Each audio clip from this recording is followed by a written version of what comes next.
Thoughts that there is no life on Mars are unfounded. The planet's actual name is Barsoom, and life exists there, albeit in a state of terminal decline.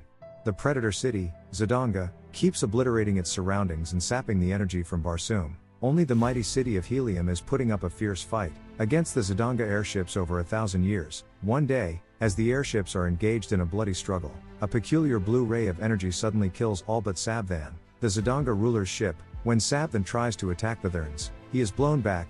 3 individuals known as Therns, led by Shang, visit Sabthan and give him a curious blue mesh device that enables him to fire energy bolts. The Therns explain that they are the goddess's representatives, and that she has chosen to aid Sabthan in his conflict. When Shang orders him to try out his new abilities, Sabthan starts firing energy bolts at all the opposing spacecraft, easily winning the conflict. On Earth in 1881, John notices a mysterious man is following him as he strolls through New York City, and makes every effort to elude him. He then makes a pit stop at a store to send an express telegram because it is essential. Later, Ned receives the telegram from his uncle, urging him to act quickly to save him.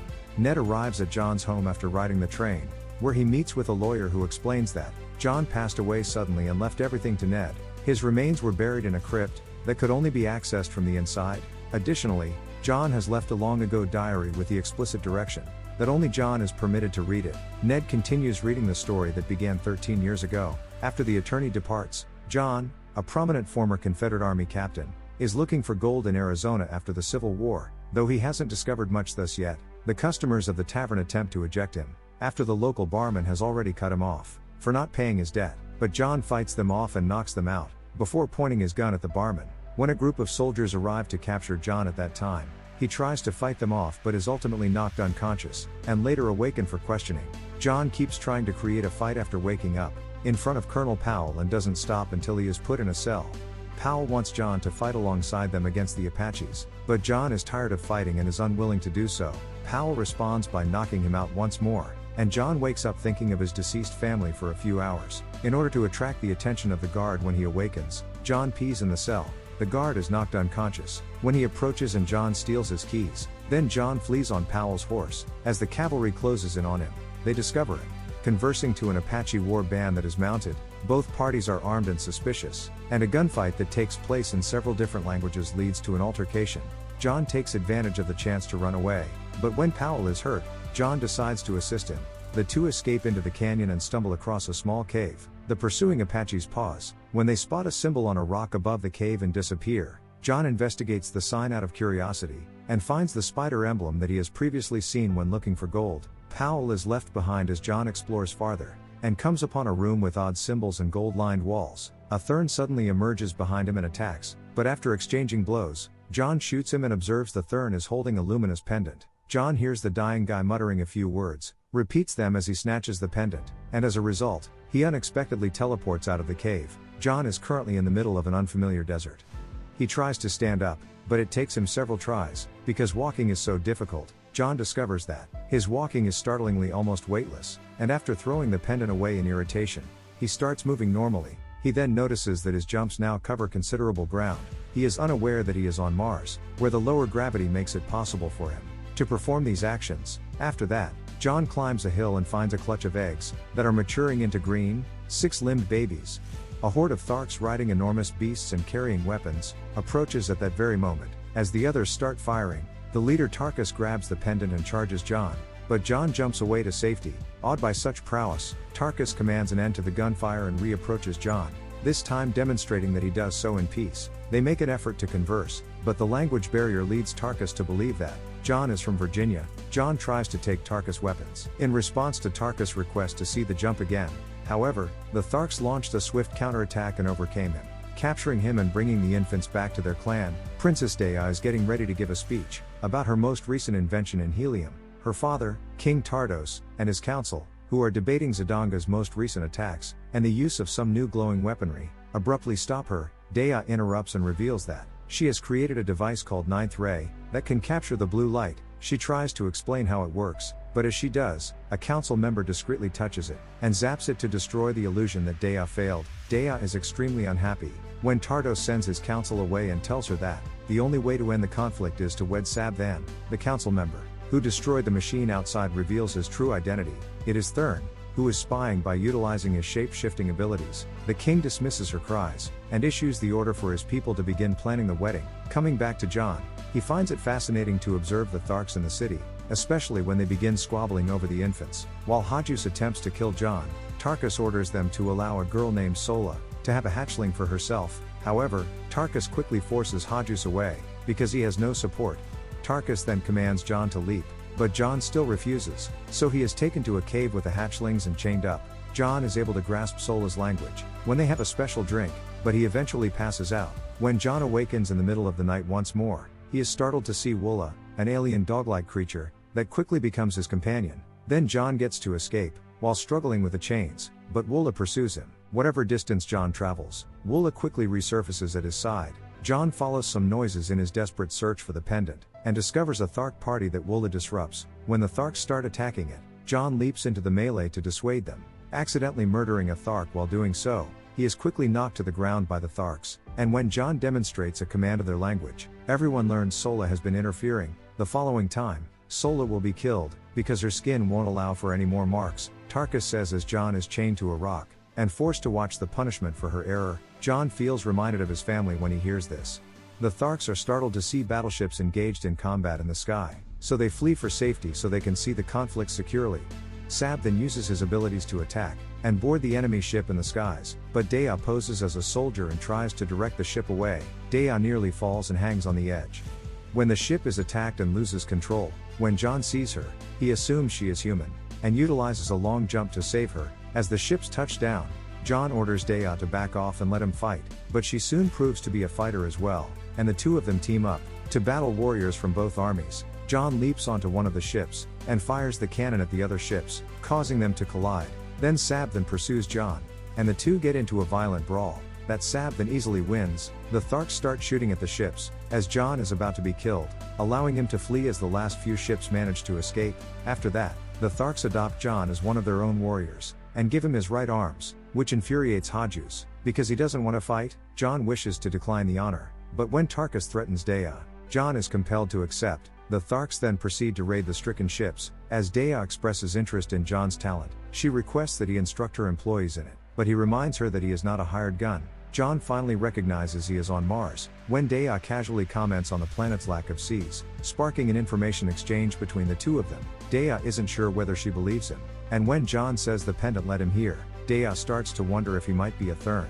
Dea accompanies John to the temple of the goddess, in search of answers, despite Sola's warning that entry is prohibited.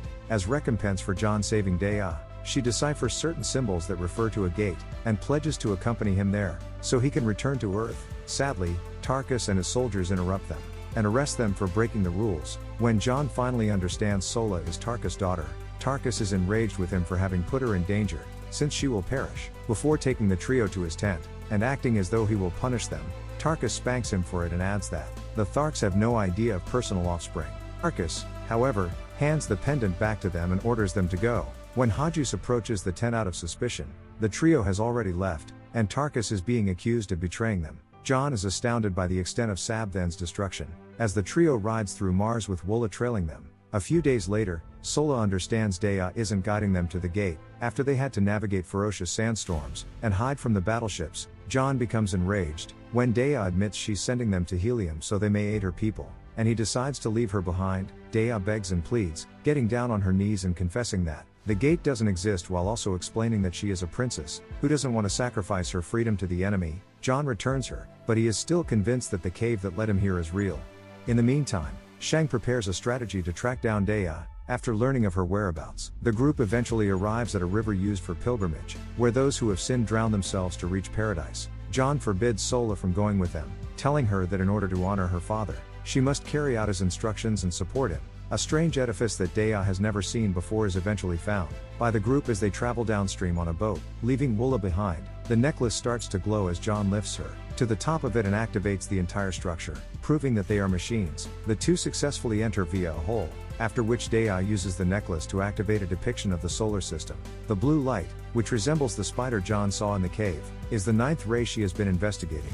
John's presence here is actually a result of a copy of him traveling from Earth to Mars. It turns out, Dea ultimately accepts that John is from Earth, after realizing that Sab then is receiving assistance from the Therns. She has to take John back to Helium, so she may continue researching this, and in order to persuade him, she gives him a kiss, while evoking memories of John's deceased wife. At that point, Shang poses as one of the Tharks, and an army of them come. John grabs Dea right away, and the two of them return to the boat, to set sail and find Woola. The Tharks start after them right away, and John starts to recall the moment. He came home to discover his house demolished and his family dead. John orders the girl to flee and stays behind a battle, with Woola's assistance because he doesn't want to lose any more people. A fierce struggle breaks out, and John manages to gain the upper hand, by decimating warriors around, fueled by the sorrow of his family. However, a helium spacecraft shows up right then and ends the conflict. When Tardos and his daughter are reunited, he discloses that he is alongside Sabvan, who are acting as if they have come in peace, and are solely concerned for the princess. He gives Dea his sword as evidence, and despite her best efforts to kill him, she ultimately agrees to the marriage for the benefit of her people. Woola and Sola were discovered to have been sheltering under soil. As the ship whisks everyone away, including John, John awakens hours later, in a luxurious chamber full of Zidongan guards. One of Dea's troops shows up out of the blue, and instructs him to pose as though they are holding him prisoner. After defeating a few guards, John cooperates, and when they reach the outside, the guard instructs him to leap into a particular tower. Once the couple is by themselves in Dea's room, she asks John to defend her people. When John replies no, Dea hands him the pendant back, and explains how to utilize it. When John starts to repeat the words, the guards enter the room abruptly. Dea turns back and sees John gone. She assumes he went home and leaves. However, John is skulking in the ceiling, and as he attempts to flee down a hallway, a disguised Shang stops him, before changing into a different disguise, so they may go see the wedding procession. Shang takes John away in a carriage, and discloses that he knows a lot about Earth. After it is made clear that Dea would pass away after the wedding, Shang explains that Therns are ancient, immortal beings that live on numerous planets, including Earth. They always have the power to alter the course of history. John is taken to a hangar by Shang with the intention of flying him away, but Woola appears and bites Shang, releasing John. After snatching the pendant back, John takes a light flyer and starts to pilot it awkwardly, nearly crashing several times. A guard is pursuing him, but when he escapes the city, Sola shoots the pursuer, and John crashes to the ground. John must return to the Tharks for assistance, because he can't save Dea by himself. Although Sola claims that her people cannot fly, John coerces her into traveling with him. They are detained as soon as they enter the village. Since Hajus is now an authority, they find Tarkus has been imprisoned as well. When they are placed in a cell, Tarkus is enraged to hear Sola return, but he lacks the energy to murder John, because he was defeated in a Colosseum combat. Soon after, two enormous white apes are forced to fight John and Tarkus in the Colosseum. Sola, who can't endure the carnage, joins in and rushes to her father's side. Because he is chained, John is unable to jump away, but after escaping several attacks from the gorillas, he is able to loosen the chain and use the rock at the end to kill one of the animals. When the second ape jumped on him, John instantly killed it, garnering the adoration of the crowd. He then picked up a sword off the ground. After that, John challenges Hajus, who tries to decline, but is reminded of the rules by the audience. Hajus leaps to attack, but John quickly chops off his head. Everyone congratulates him on his triumph, and when he makes a speech about how the world needs warriors to be saved, the crowd is eager to fight alongside him. John leads the Tharks to Zidonga as the wedding ceremony begins, only to discover that the city is deserted. Since the wedding is actually taking place in Helium, John receives a slap from Tarkus for his error, who also points out that his people cannot fly, and that they cannot arrive in time. John boards a light flyer alone and departs disappointed. Soon after, John enters Helium without incident. Thanks to the light flyer's ability to make him appear local, John breaks through the window, just as Dea is ready to wed Sabvan, stopping the ceremony as soon as possible. Sab then sends a signal to summon his soldiers and flees, taking Dea behind him. Dea slaps Sab then to make him drop her, so John can save her while a fierce conflict between Zodagans and Heliumites breaks out. In the streets and the temple, the couple then joins the conflict, and John engages Sab then in hand-to-hand combat. The evil guy appears to be set to win their battle, when all of a sudden, a spacecraft slams into the temple, showing that the Tharks have finally agreed to be able to fly. Together, the Tharks and the Heliumites can finally defeat the Zodagans. As John leaps onto Sabvan, seizes his arm, and demands knowledge, the blue light, however, returns to Sab's body and kills him before he can speak. At the same time, it starts to have an impact on John.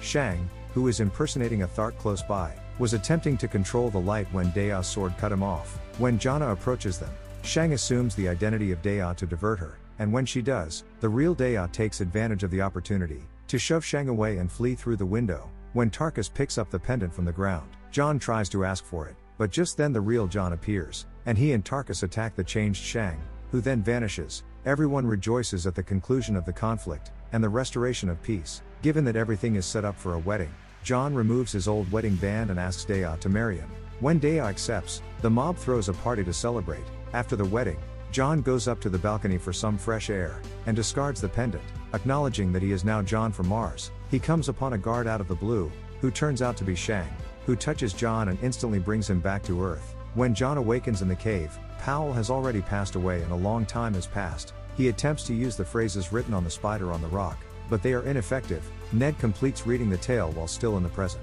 John had spent years searching for a new pendant that would allow him to return to Mars. After much effort, he discovered one in the Orkney Islands, but he was aware that the Therns were still secretly pursuing him. In order to get his body transported to the crypt, he feigned to be sick, and used a specific poison to make it appear dead. He left precise instructions so that only Ned would know the truth. Ned runs to the crypt, shocked and frightened, and uses the telegram's keywords to reopen it only to discover that it is empty. A Thern materializes behind him at that precise moment, but is dispatched with a shot before he can attack. Then John emerges from concealment and reveals that, while he had been using Ned as a piece of bait to capture the Thern, the rest of the plan remained the same. He would grab a pendant from the Thern and ask Ned to guard his body, before he entered the crypt and permanently sealed it. John then pronounces the command to finally go back to Mars. The end. If you like this story, please subscribe to the channel and like it, to motivate me to bring you more stories like this.